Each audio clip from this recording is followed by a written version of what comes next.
우리 성도들의 삶은 그러해야 되는가 하는 그런 생각이 참 많아요. 오늘 예수님이 제 아들을 남겨놓고 십자가를 지시기 위해서 떠나시면서 슬픔과 또 어려움에 있는 그들을 위로하기 위해서 예수께서 반복하신 말씀들이 있습니다. 이 반복이라고 하는 것은 대단히 중요한 얘기죠. 예수님이 떠나시면서 기도에 대해서 가장 많이 말씀하셨고, 그 다음에 많이 말씀하신 내용이 성령에 관한 그런 말씀입니다. 요한복음 14장부터 16장까지 말씀을 보면 성령에 관한 말씀이 4번이나 반복해서 말씀하고 있음을 우리가 알 수가 있어요. 반복한다는 게 어떤 것입니까? 그것은 중요하다는 겁니다. 교회에서 반복하고 있고 누가 반복해서 얘기한다면 그거 정신 바짝 차리고 들어야 된다, 그런 얘기거든요. 너무 중요하니까 거듭거듭 반복하는 것입니다. 성령에 대해서도 예수님은 반복해서 말씀하고 있거든요. 성령이 누구십니까? 천지를 창조하신 하나님의 영입니다. 성령이 누구십니까? 예수 그리스도를 천의 몸에 잉태케 하셨던 하나님의 영입니다. 성령이 누구십니까? 예수님이 세상에 계실 때 그에게 능력과 권세를 주셨던 하나님의 영입니다. 성령이 누구십니까? 예수님이 십자가에 못 박히고 무덤에 장사되었을 때 그를 죽음에서 일어나게 하셨던 하나님의 영입니다. 성령이 또 누구십니까? 선지자와 사도들의 마음을 감동시켜 주셔서 신구약 성경을 영감으로 기록하게 하신 하나님의 영입니다. 이 세대의 교회를 탄생하게 하고 또 그 교회에 생명을 불어넣으시고 하나님의 이런 권세를 입혀주신 하나님의 영, 그분이 바로 성령이죠. 그분은 하나님이십니다. 성부 하나님, 성자 하나님, 성령 하나님이십니다. 성령은 무슨 어떤 힘이라든가 어떤 능력이라든가 기운이 아니에요. 성령은 바로 인격자이십니다. 하나님으로서 인격자이시죠. 성령이 너무나 중요한 분이기 때문에 예수님께서 이 제자들이 남겨놓고 가면서 여러 번 반복해서 성령에 대해서 말씀하고 계시는 것입니다. 우리 예수님은 지금도 오늘 우리에게 똑같이 반복해서 말씀하고 계시는 줄 믿습니다. 성령에 대해서는 우리가 끊임없이 더 많이 배우고 또 체험해야 할 그런 말씀이에요. 우리가 먼저 생각해야 할 것은 예수님께서 성령을 보혜사 이렇게 불러주셨다는 것입니다. 그 성령에 대한 말씀 16절부터 20절까지 내용을 보면 성령이라는 단어는 하나도 나오지 않습니다. 그럼에도 불구하고 이 본문이 성령에 관한 말씀이라는 걸 쉽게 알 수가 있죠. 16절 말씀에 보면 내가 아버지께 구하겠으니 그가 또 다른 보혜사를 너에게 주사 영원토록 너희와 함께 있게 하리니, 그렇게 말씀하고 계셔요. 십자가를 지시고 부활하시고 승천하신 후에 하나님의 나라에 들어가면 주님이 하나님께 또 다른 보혜사를 주시도록 요청하시겠다, 그렇게 말씀을 하십니다. 그러면서 그 성령을 가리켜서 보혜사 이렇게 말씀하고 있어요. 이 보혜사라는 말은 돕는 자라는 겁니다. 헬퍼, 돕는 자라는 뜻이에요. 주님께서 성령을 돕는 자라고 말씀하신 데는 이유가 있어요. 성령이 오셔서 처음부터 마지막까지 우리에게 하시는 일은 우리를 돕는 것이기 때문에 그렇습니다. 우리가 이 사실만 분명히 안다고 한다면 우리가 아무리 이 세상에 어려움이 있다 할지라도 이 성령의 도우심으로 하면 넉넉히 살 수 있다는 사실을 알게 되어지겠죠. 우리에게는 우리를 돕는 분이 계십니다. 도와도 아무 힘없는 사람과 같이 이렇게 말만 하는 것이 아니라 천지를 창조하시고 예수 그리스도를 잉태하게 하시고 또 죽음에서 일으킨 하나님의 영, 바로 그분이 나에게 돕는 자로 와 계시다, 그런 말씀이에요. 예수님이 말씀하시는 가운데 재미있는 흥미로운 표현이 있는데 그것이 뭐냐면 또 다른 보혜사 이렇게 말씀하셨다는 것입니다. 왜 주님은 성령을 가리켜서 또 다른 보혜사라고 말씀하셨을까요? 또 다른이라는 말은 성령 외에 다른 보혜사가 또 있다는 말이잖아요. 또 다른 보혜사, 성령에 대해서 말씀하면 그럼 그 전에 있던 보혜사가 있죠. 그 다른 보혜사가 누굽니까? 그것은 다름 아닌 예수님 자신을 말씀하고 있어요. 예수님은 이제 하나님 나라에 가시면 하늘과 땅의 모든 권세를 한 손에 주시고 하나님 우편에 앉으실 것입니다. 거기 앉아서 주님은 보혜사의 일을 하실 것입니다. 요한일서 2장 1절에 있는 말씀을 이렇게 말씀을 같이 한번 보았으면 좋겠어요. 요한일서 2장 1절 같이 봅시다. 다 같이 시작. 만일 누가 죄를 범하여도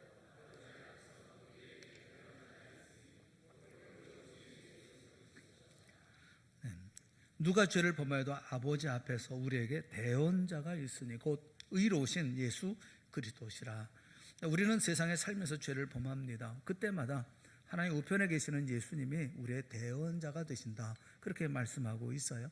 우리가 여기서 주목해야 될 부분이 뭐냐 하면, 여기 대언자라는 말하고 보혜사라는 말이 그 성경 원문에 보면 파라클레토스라고 같은 동일한 단어를 쓰고 있어요. 대언자도 파라클레토스고 보혜사도 파라클레토스입니다. 예수님 하나의 우편에 계시면서 죄를 범하는 우리를 이렇게 위해서 기도하고 계셔요. 로마서 8장 34절에 동일한 사실을 말씀하고 있는데, 누가 정죄하려 죽으실 뿐 아니라 다시 살아나신 이는 그리스도 예수시니 그는 하나님 우편에 계신 자요 우리를 위하여 강구하시는 자신이라, 이렇게 말씀하고 있죠. 예수님은 하나님 우편에서 우리의 보혜사, 우리를 돕는 분으로 계십니다. 보혜사, 그렇게 말씀하고 있죠. 근데 주님은 우리에게 또 다른 보혜사를 보내시겠다, 그렇게 말씀하셔요. 그게 바로 성령이죠. 예수님이 하늘에서 우리를 돕는 보혜사시라면 성령은 땅에 오셔서 우리를 돕는 보혜사이십니다. 성령이 도우시는 일이 너무 많지만 대표적인 것이 로마서 8장 26절에 있는 말씀이죠. 로마서 8장 26절 같이 봅시다. 다 같이 시작. 이와 같이 성령도 우리의 연약함을 도우시나니 우리는 마땅히 기도할 바를 알지 못하나 오직 성령이 말할 수 없는 탄식으로 우리를 위하여 친히 간구하시느니라. 아멘. 성령이 이 땅에 오셔서 우리를 위해서 하는 가장 중요한 일은 우리를 위해서 기도하시는 거죠. 그러니까 우리를 돕는 거예요. 하늘과 땅에 각각 우리를 돕는 보혜사를 가진 것이 바로 우리라는 겁니다. 하늘에 보혜사가 계시고 또 이 땅에 보혜사가 계시는, 우리는 얼마나 행복한 사람입니까? 기가 막힌 은혜가 아니겠어요? 예수님은 승천하신 후에 약속대로 성령을 보내셨어요. 사도행전 2장을 보면 성령이 임하심의 모습에 대해서 말씀하고 있죠. 굉장히 극적으로 이렇게 말씀하고 있어요. 성령이 처음 임하실 때 대단하지 않았습니까? 마치 임직식처럼 처음 오는 어떤 성령의 역사처럼 바람 소리가 들리고 불의 혀같이 갈라지고 사람들 머리 위에 임하고 사람들에게서는 방언이 터져 나왔습니다. 그곳에 모인 사람들이 얼마나 이렇게 요란했는지 예루살렘에 있던 많은 사람들이 그 소리를 듣고 달려왔어요. 그런데 이 사건은 한 번으로 끝났습니다. 이제 필요한 것은 이런 행사, 이 임직식 행사가 아니라 기도하고 형제들과 교제하고 신앙 훈련하고 맡겨진 모든 책임을 감당하는 거예요. 이제 성령님은 우리 안에 계십니다. 우리는 그분이 우리를 도와주시는 모든 은혜를 처음부터 마지막까지 다 받아 누리는 영광스러운 하나님의 자녀의 신분이 되었어요. 우리 안에 계셔서 우리 가운데 역사하시니 얼마나 놀라운 일이겠어요? 성령이 예약해 놓은 숙소가 있죠. 머무는 예약된 기간이 있어요. 얼마나 됩니까? 16절에 보면 이렇게 말씀하고 있죠. 내가 아버지께 구하겠으니 그가 또 다른 보혜사를 너희에게 주사 영원토록 너희와 함께 있게 하리니. 예약 기간은 영원토록. 예약한 장소는 어디입니까? 너희와 함께. 다시 말하면 이 성령은 영원토록 우리와 함께 계실 것이라는 거예요. 이미 예약된 거, 그곳에 있다는 것입니다. 17절 말씀해 보세요. 그는 진리의 영이라 세상은 능히 그를 받지 못하나니 이는 그를 보지도 못하고 알지도 못함이라. 그러나 그 다음에 다 같이 봅시다. 시작. 너희는 그를 아나니 그는 너희와 함께 거하시며 또 너희 속에 계시겠음이라. 세상은 성령을 알지도 못합니다. 그런데 우리는 성령을 알아요. 성령이 우리 안에 계시기 때문에 그렇죠. 성령이 계시겠다고 예약해 놓은 장소는 바로 우리의 마음속이고 또 이것은 영원토록 함께 하실 것이라고 약속하고 있어요.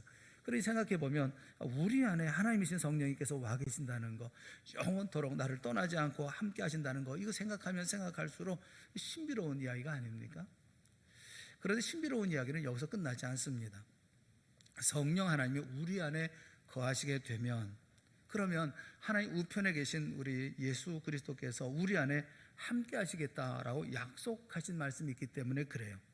다시 말하면 성령이 우리 안에 거하심과 동시에 예수 그리스도가 우리 안에 거하신다는 거예요. 우리가 성령 하나님만 아니라 성자 예수님도 모시고 사는 기가 막힌 사람들이라는 것입니다. 하늘에 계신 보혜사, 땅에 있는 보혜사 두 분 모두를 모시고 사는 엄청난 사람, 그것이 바로 성도라는 거예요. 우리 안에 성령이 계시고 그리고 우리 안에 예수 그리스도가 계시다는 것입니다. 이것을 신학적으로 얘기할 때 내재하심이라고 얘기를 해요. 18절 말씀을 보십시오. 18절 말씀에 보면 내가 너희를 고아와 같이 버려두지 아니하고 너희에게로 오리라 말씀하고 있어요. 여기 내가는 예수님을 가리켜 말씀하고 있죠. 예수님이 오겠다, 다시 오겠다 말씀하고 있습니다. 이 말씀은 예수님께서 부활하셔서 제자들을 다시 만나겠다라는 의미만 있는 것이 아니에요. 중요한 것은 성령의 오심으로 예수님이 제자들에게 다시 오신다는 것이죠. 19절 말씀을 같이 보겠습니다. 19절 말씀 같이 시작. 조금 있으면 세상은 다시 나를 보지 못할 터이로되 너희는 나를 보리니 이는 내가 살아있고 너희도 살아있겠음이라. 20절 말씀에 보면 그날에는 이 날은 성령이 오시는 날에는, 그날에는 내가 아버지 안에 너희가 내 안에 내가 너희 안에 있는 것을 너희가 알리라 말씀하고 있어요. 부활하신 예수님을 세상은 다시 보지 못하지만 우리는 봅니다. 성령이 우리 안에 오셔서 우리 마음속에 거하시기 시작하면 성자 되신 예수 그리스도께서 우리 마음에 거하시는 놀라운 일이 일어납니다. 주님은 거기에 대해서 무슨 설명을 더하지 않아요. 다만 20절에 보면 그날에는 하고 말씀하고 있어요. 내가 아버지 안에 너희가 내 안에 내가 너희 안에 있는 것을 너희가 알리라. 성령이 오시면 너희가 다 알게 될 거다 이렇게 말씀하고 계시는 거예요. 여러분, 우리 안에 성령께서 계시는 줄 여러분 믿으시죠? 우리 안에 또 누가 계십니까? 예수 그리스도가 계시는 거예요. 우리는 내 안에 계시는 예수 그리스도에 대한 생각을 잘 못하는 경우가 참 많이 있는 것 같아요. 여러분, 하나님의 말씀을 가만히 묵상하면 이제는 몰랐던 말씀의 진리를 깨닫게 되어지고 마음이 뜨거워지잖아요. 성령의 조명하심, 성령의 깨닫게 하심이 있죠. 또 길을 가다가 조용하게 이제 숲속에 길을 거니다가 주님하고 예수님을 찾으면, 그러면 주님이 나와 함께 하신다는 것을 온몸으로 느끼지 않습니까? 마음으로 포근하게 느끼지 않습니까? 위로하시는 그 주님의 역사를 느끼지 않습니까? 혹시라도 이런 체험을 갖지 못하신 분들은 성령께서 이 시간 도와주시기를 주님의 이름으로 축원합니다. 그래서 오늘 본문에 보면 고아와 같이 버려두지 않겠다 그렇게 말씀하고 계시는 거예요. 우리 안에, 제가 이렇게 쭉 설명한 이유는 우리 안에 성령께서 계시고 우리 안에 예수 그리스도께서 계시기 때문에 우리는 결코 고아와 같이 버려둠을 당하지 않습니다. 18절 말씀에 보면 내가 너희를 뭐라고 말씀하고 있어요? 고아와 같이 버려두지 아니하고. 이 기가 막힌 말씀 아니에요? 저는 이 말씀을 보면 늘 마음에 든든함이 있어요. 그리고 마음에 행복함이 있습니다. 여기 하나님의 진한 사랑이 있어요. 우리 모두는 고독한 존재죠. 우리는 인생거리를 걸어가는데 혼자 걸어갑니다. 그런데 예수님은 우리를 외톨이로 버려두지 않겠다 그렇게 말씀하고 있어요. 그리고 너희들은 절대로 혼자가 아니다 그렇게 말씀하고 있습니다. 사실 제자들과 함께 3년 동안 예수님은 부모 같은 역할을 감당하셨댔죠. 제자들을 먹이시기도 하고 입히시기도 하고 가는 곳마다 그들을 데리고 다녔고 어려운 일을 만날 때 그들을 보호하시고 그들을 항상 주님께서 은혜로 다 지켜주셨죠. 그런데 갑자기 예수님이 십자가를 지시기 위해 떠나게 되어지니까 뒤에 남은 제자들은 자신들이 고아처럼 이제 남겨지게 되어지는 그런 일들 때문에 한없이 슬퍼하고 두려움에 빠지게 되었습니다. 이런 제자들을 보고 주님께서 말씀하고 계시는 거예요. 너희들 왜 그래? 그럴 이유가 하나도 없어. 너희는 고아가 아니야. 너희들이 나와 함께 3년 동안 있을 때는 내가 안 보이면 너희들이 찾아다녔지. 내가 배를 타고 가다가 내가 잠들어 있으면 너희들이 나를 흔들어 깨우지 않았니? 하루 이틀 너희들이 떼어놓고 가기라도 하면 너희들은 돌아올 때까지 안절부절 못하고 기다렸지. 그러나 성령이 오시면 그럴 필요가 없어. 그럴 이유가 없어. 왜냐하면 내가 너희와 함께 할 것이기 때문에 그래. 너와 함께하는 나를 너희들이 찾아다닐 필요도 없고 내가 없다고 해서 너희들이 불안해할 이유도 없어. 왜 그런데 너희 두려워하고 근심하고 또 이렇게 어려워해? 내가 너와 함께 하고 있기 때문에 너는 어느 때든지 내 이름만 부르고 기도하면 아버지께서 들어주실 것이고 내가 너희 속에 있기 때문에 내가 하는 일을 너희도 할 것이고 그보다 더 큰 일도 할 수 있을 것이라고 내가 말하지 않았어? 너희는 결코 고아가 아니야. 주님께서는 제자들에게 이렇게 말씀하고 계시는 거예요. 사랑하는 여러분 절대 혼자가 아니라는 사실을 꼭 믿으시기를 주님의 이름으로 축원합니다. 우리가 어느 자리, 어느 상황, 어떤 곳에 있더라도 우리는 절대로 혼자 있을 수가 없어요. 왜냐하면 우리 가운데 성령께서 계시고 성령 하나님이 계시고 예수 그리스도께서 함께 거하시기 때문에 약속의 말씀처럼 그렇게 하시지 않겠어요? 이 제자들에게만 해당되는 말씀이 아니에요. 우리 모두에게 다 같이 해당되는 그런 말씀이죠. 제자들이 마음에 모시고 있는 성령을 우리도 모시고 있고, 여러분, 그 성령을 통해서 살아계신 예수 그리스도가 제 아들의 마음에 계셨던 것처럼 지금 우리 마음속에도 계십니다. 그래서 우리는 고아가 아니에요. 절대로 우리는 혼자일 수가 없어요. 이 성령을 모르는 세상 사람들은 이 공허감을 가지고 살고 고독을 느끼며 살죠. 여러분, 세상 사람들을 보세요. 예수님이 오셔서 채워야 할 것들이 많이 있지만 다른 것으로 못 채우니까 모두 다 텅텅 비워버리지 않습니까? 공허함과 고독과 불안과 두려움, 말로 다 할 수가 없죠. 요즘에 보면 어디 가든지 핸드폰 다 들여다보고 있잖아요. 그 핸드폰을 왜 들여다보고 있을까? 그 핸드폰을 들여다보면서 무료함을 달래는 것만이 아니겠죠. 또 항상 귀에 이어폰을 꽂고서 음악을 듣든지 뭘 듣지 않습니까? 밤에 여러분 잠들 때까지 텔레비전 켜놓고 있잖아요. 이런 모든 것은 자신이 혼자가 아니라는 것을 어떤 방법으로든지 확인해야 마음이 놓이는 오늘 현대인들의 모습이 아니겠어요? 이 고아가 아니고 뭐겠어요? 나 혼자 살아가는 삶에 대한 외로움에 지친 현대인들의 모습 아닙니까? 그 윤복희 씨가 불렀던 그 여러분이라는 노래가 있죠. 부를 수도 없고, 거기 그 노래 보면 내가 만약 괴로울 때면 뭐 이렇게 참 보면 이 사람 참 좋은 사람인 것 같아요. 내가 위로해 줄게. 괴로울 때 위로해 주겠대요. 내가 만약 서러울 때면 내가 눈물이 되어 줄게. 또 어두운 밤 험한 길 걸을 때 내가가 몇 번, 내가 너의 등불이 되리. 허전하고 쓸쓸할 때 내가 너의 벗이 되리라. 나는 너의 영원한 형제야. 나는 너의 친구야. 나는 너의 영원한 노래야. 뭐 이렇게 얘기하죠. 등불이 될 거다. 뭐 이렇게 얘기를 하죠. 근데 그 가사 가운데 그런 내용이 있어요. 그런데 내가 만약 외로울 때면 누가 나를 위로해 주지? 그런 얘기가 있어요. 근데 그게 궁금해요. 이 사람은 참 남이 괴로울 때 막 위로해주고 서러울 때 눈물이 돼주고 뭐 험한 길 걸 때 등불이 되어주고 뭐 이렇게 열심히 다 이렇게 벗이 되어주고 친구가 되어주고 형제가 되어주고 뭐 노래가 되어주고 그런데 내가 힘들고 어려울 때는 누가 나를 위로해주지? 그리고선 그 다음에 가사가 뭔지 아세요? 바로 여러분. 순전히 거짓말이에요. 그거는. 바로 여러분이 뭘 날 위로해줘요? 그냥 거기서 멈췄으면 좋겠다 그런 생각이 들더라고요. 제가 이 노래를 이렇게 들으면서 바로 여러분한테, 여러분은 거기 듣고 있는 사람들, 돈 내고 들어와서 듣는 사람들인데 그 사람들이 무슨 위로가 되겠나 그런 생각이 혼자 막 들고 그렇더라고요. 여러분, 나는 누구를 위해서 이렇게 애쓰고 노력하는데 내가 외롭고 힘들면 누가 나를 도와주지? 정말 누가 나를 도와주지? 여러분이? 천만의 말씀이에요. 그렇지는 않아요. 저는 여기에 과사를 바꿔야 된다고 생각해요. 바로 여러분이 아니라 뭐라고 그래야 돼요? 예수님이. 그래야 맞는 것 같아요. 그렇지 않겠어요?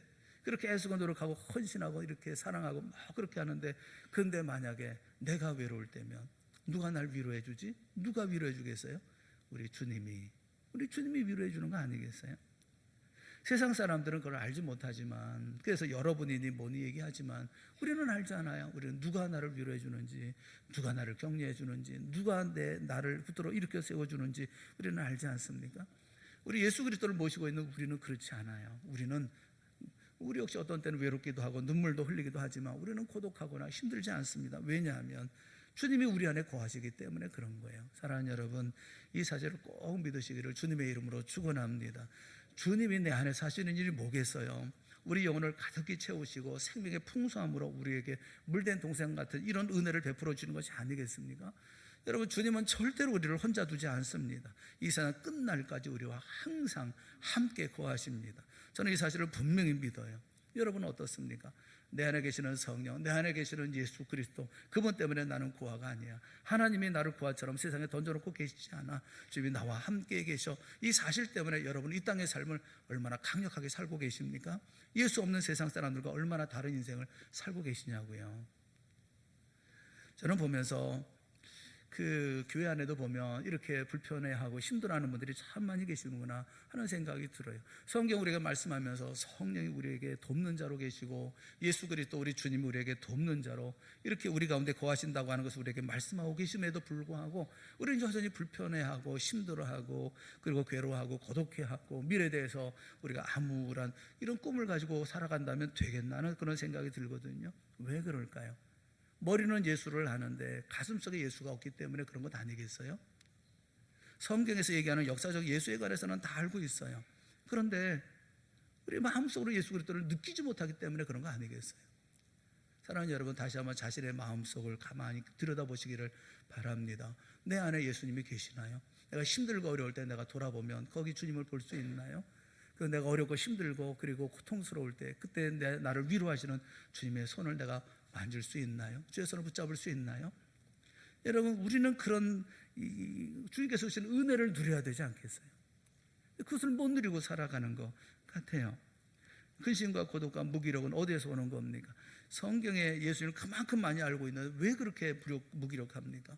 우리의 소망은 예수님, 우리의 꿈은 예수님, 예수님만이, 우리 얘기는 얼마나 많이 하니까 오직 예수. 하지만 내 마음속은 텅텅 비어있는 이것은 왜 그렇습니까?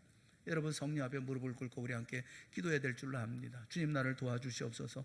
내 안에 계시는 예수 그리스도를 알게 하시고 체험하게 하여 주시옵소서.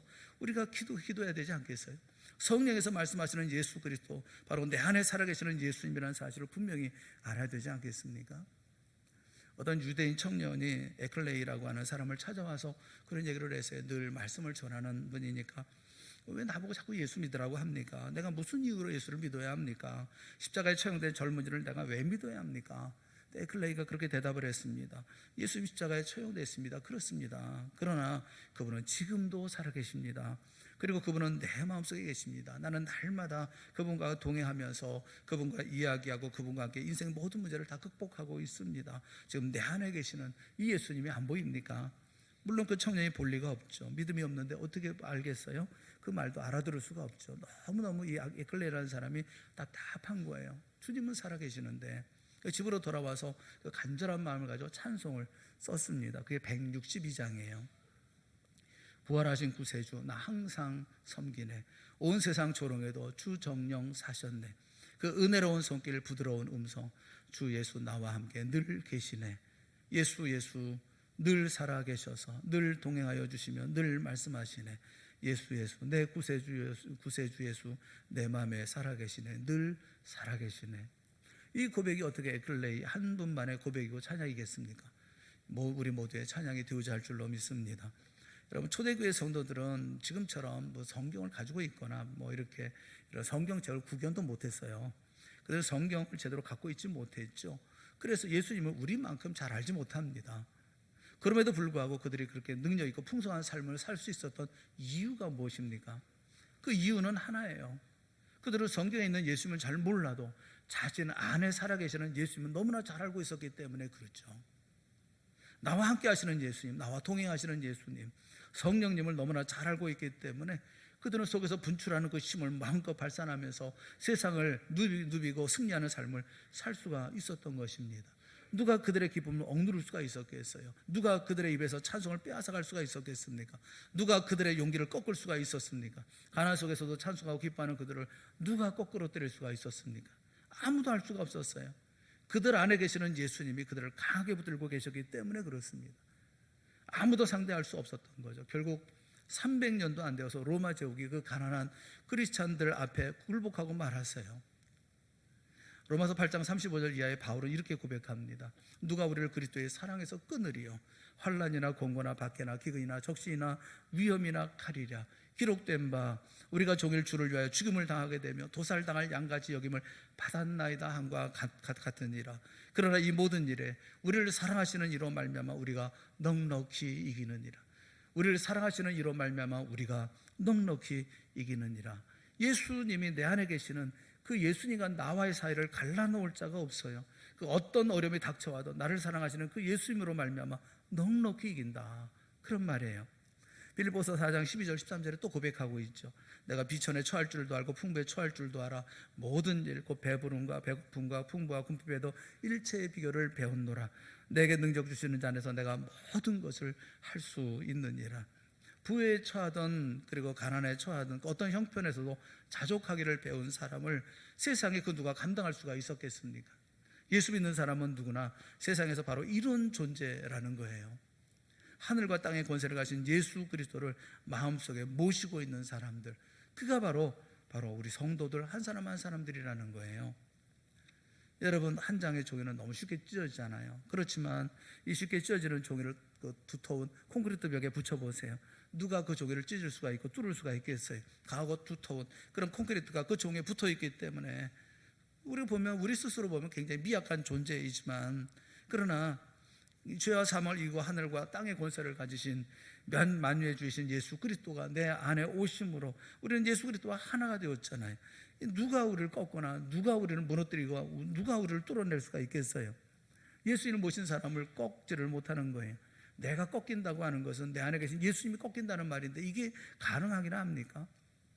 생활이 궁핍합니까? 혹은 어떤 질병이 생겼습니까? 눈앞이 캄캄해지는 일이 생겼습니까? 그게 인생인 거예요. 나만 겪는 일이 아니잖아요. 뭐 앞차 뒤차 가는 것처럼 누구나 세상 살다 보면 다 겪는 일입니다. 그럼에도 불구하고 우리는 그런 것들 때문에 꺾이지 않습니다. 내 안에 성령이 계시기 때문에 그렇습니다. 내 안에 살아계신 예수 그리스도가 계시기 때문에 그래요. 그분은 강하신 분이에요. 그분이 주시는 능력으로 우리는 이 모든 일들을 감당해 나아갈 수 있는 것이죠. 사랑하는 여러분, 자신을 다시 한번 돌아볼 수 있기를 바라요. 늘 한숨 쉬고 탄식하고 힘들어하고 괴로워하고 그리고 항상 부정적인 얘기, 뭐 사니 죽니 그러지 않았으면 좋겠어요. 용기를 내고 담대하게 내 안에 예수 그리스도가 계시고 내 안에 성령께서 계시는데, 하나님이 계시는데 왜 그렇게 우리의 삶이 이렇게 힘들게 삶을 살아가냐고요. 주님께서 우리와 동행하시고 마침내 이 모든 이기게 하시는 능력을 꼭 베풀어 줄 줄 믿으시기를 주님의 이름으로 축원합니다. 이름만 되면 알만한 분의 얘기인데, 그분은 어머니와 사랑하는 다른 세 분의 형님들이 차로 죽는 것을 목격했습니다. 6.25 때는 아버지와 가족들이 눈앞에서 공산당에게 학살당하는 장면을 보았어요. 본인도 8.15 해방이나 6.25 이런 전쟁 때 사선을 수없이 넘나들면서 기적같이 살았죠. 어린 시절에는 잘생긴 동생이 있었다고 그래요. 그 동생이 불놀이 하다가 그만 불에 타서 죽는 그 모습을 보았다는 거예요. 그 동생이 불에 타서 그렇게 당하고 있는 고통, 숨막히는 슬픔, 이런 것을 그 자리에서 체험했답니다. 또 다른 동생 하나는 집 근처 벌목하는 현장에서 놀다가 나무가 무너지는 바람에 치여서 죽는 것을 보았다고 그래요. 어렸을 때만 그런 것이 아니라 나중에 고등학교 교감으로 봉직하고 있었던 아주 착한 자기 동생이 10살부터 16살까지 줄줄이 달려있는 딸 넷을 남겨놓고 간암으로 죽는 그런 모습도 보게 되어졌답니다. 또 자기 딸이 위암으로 157일간 고통을 겪다가 두 어린 딸을 부탁한다는 말을 남기고 죽는 참혹한 비극도 경험했어요. 또 동생과 재수도 죽고 막내 동생은 간경화로 세상을 떠났어요.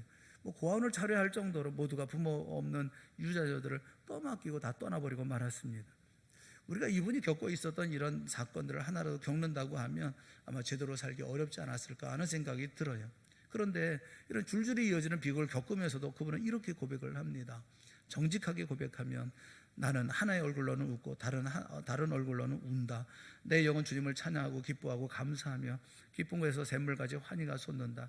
그러나 다른 마음의 하늘에서는 비가 끊임없이 내리고 있다. 옆을 보면 정신 창란직에 걸릴 것 같고 위를 보면 현기증이 나고 내 안을 들여다보면 죄와 추한 것들이 있고 과거는 회한과 슬픔뿐이고 미래는 안개처럼 불확실하고 불안하다. 나는 주님만 바라봐야 한다. 과거는 아무리 더럽고 아프고 서러워도 내일과 새해와 미래는 때묻지 않은 순수한 페이지, 무한한 잠재적 가능성, 공주 같은 처녀성이 백지같이 하늘을 열려 있다. 시집가는 처녀처럼 새날을 맞이하여 새 집에서 새 살림 꾸려 새 사랑을 살자. 한 해 한 해를 사는 것이 아니다. 하루하루를 사는 것이 아니다. 한 발짝 한 호흡 주님을 사랑하며 창세기의 첫날처럼 날마다 영원한 첫사랑으로 살자. 주님을 호흡하며 살자. 내게 깊은 위로와 감사와 찬송과 평안이 있다. 그것은 내게서 나온 것이 아니라 성령의 은혜로 내게 주시는 것들이다. 그는 그렇게 얘기를 했어요. 이분이 바로 그 CCC, 한국 대학생 선교회 총재를 역임했던 김중곤 목사님의 이야기예요. 그 많은 눈물 골짜기를 거쳐오면서도 가지고 있는 기쁨이 있어요. 하늘을 향해서 마치 처녀가 새 살림을 꾸리는 것처럼 새로운 인생을 바라보면서 한 걸음 한 걸음 옮길 수 있었던 그 초인적인 능력, 그건 어디서부터 오는 것입니까? 이유는 간단해요. 내 안에 계시는 예수 그리스도, 내 안에 계시는 성령이 주시는 은혜 때문에 그런 거죠. 사랑하는 여러분, 우리 모두에게도 이런 은혜가 충만하시기를 주님의 이름으로 축원합니다. 사랑하는 여러분, 하나님의 아들이요 하나님의 딸들이요 천국의 백성들인 여러분들이요, 우리 모두는 이러한 능력을 가지고 살고 있고 우리 안에 주님께서 주시는 이런 은혜가 있어요. 우리가 처한 형편이 문제가 되지를 않습니다. 예수 그리스도 안에서 우리는 무엇이든지 할 수가 있어요. 모든 것을 이길 수가 있어요. 내게 주어진 그런 모든 믿음을 가지고 또 내 안에 주신 그 성령과 예수 그리스도의 그런 놀라운 능력을 경험하고 그 힘으로 말미암아 이 땅의 삶을 살아가는 여러분 모두가 되어질 수 있기를 바라는 것입니다. 두려워하지 마시고 걱정하지 마시고 모든 건 내려놓고 살지 마시고, 그리고 불평하며 원망하며 살지 마시고 한숨 쉬며 살지 마시고 주님을 바라보고 주님과 함께 하루하루를 기쁨과 감사로 살아갈 수 있는 우리 모두가 되어질 수 있기를 바랍니다. 여러분이 다 힘든 줄 알아요. 경제적으로도 어렵고 삶을 살아가는데 육체적으로는 힘도 어려움도 있고 이 세상 속에서 재개발로 말미암아 또 이런저런 어려움도 있지만 여러분 왜 걱정하십니까? 우리가 걱정할 일이 뭐가 있습니까? 주님께서 나와 함께 계시고 나에게 주실 은혜가 있으면 이거 충분한 거 아니에요? 그리고 내 길을 주님께서 인도해 주지 않겠습니까? 홍해가 열려진 것처럼 그 길이 열려질 줄로 믿습니다. 여리고성이 무너진 것처럼 무너지는 놀라운 승리의 역사가 있게 되어질 줄로 믿습니다. 우리 주님께서 이와 같은 은혜를 우리 모두에게 다시 한번 확인시켜 주시고 체험하게 해주시고 복된 체험하게 해주시는 복되고 귀한 은혜가 우리 모두에게 있기를 바랍니다. 힘을 내시고 용기를 내시고 우리는 주의 백성입니다. 우리는 하늘 백성이고 하나님께서 귀하게 사랑하시는 백성이고 예수 그리스도께서 나를 위해서 십자가에 죽어주시고 오늘도 내 안에 계셔서 나와 함께 말씀하시고 나에게 위로하시고 격려하시고 그리고 새로운 믿음의 길로 걷게 하시는 주의 놀라운 역사를 다시 한번 기억하시고 주님 바라보고 주의 손 붙잡고 일어서는 우리 모든 사랑하는 동산의 성도들이 다 되어질 수 있기를 주님의 이름으로 축원합니다. 기도하겠습니다. 사랑의 하나님 아버지, 우리에게 큰 은혜를 베풀어 주시옵소서. 바울의 눈에 비늘이 벗겨지고 난 후에 그가 눈을 들어 주님을 바라보았던 것처럼, 그리고 위를 바라보며 하나님의 나라를 만들며 삶을 살았던 것처럼 우리에게도 이와 같은 은혜를 베풀어 주시옵소서. 예수 그리스도를 보게 하시고 성령의 놀라운 은혜를 경험하게 하시고 나를 돕는 보혜사, 하늘에 계시는 보혜사, 이 땅에 계시는 보혜사, 내 안에 거하시는 이 보혜사 주님께서 우리를 돕는 자로 오셔서 우리에게 이런 놀라운 은혜를 베풀어 주심을 기억하게 하여 주시옵시고 용기 내게 하시고 힘내게 하여 주시옵시고 믿음 갖게 하여 주시옵시고 내일을 향해서 달려가는 저희 모두가 다 되어질 수 있도록 소망의 사람들 되게 하여 주시옵소서. 예수님의 이름으로 간절히 기도드리옵나이다. 아멘.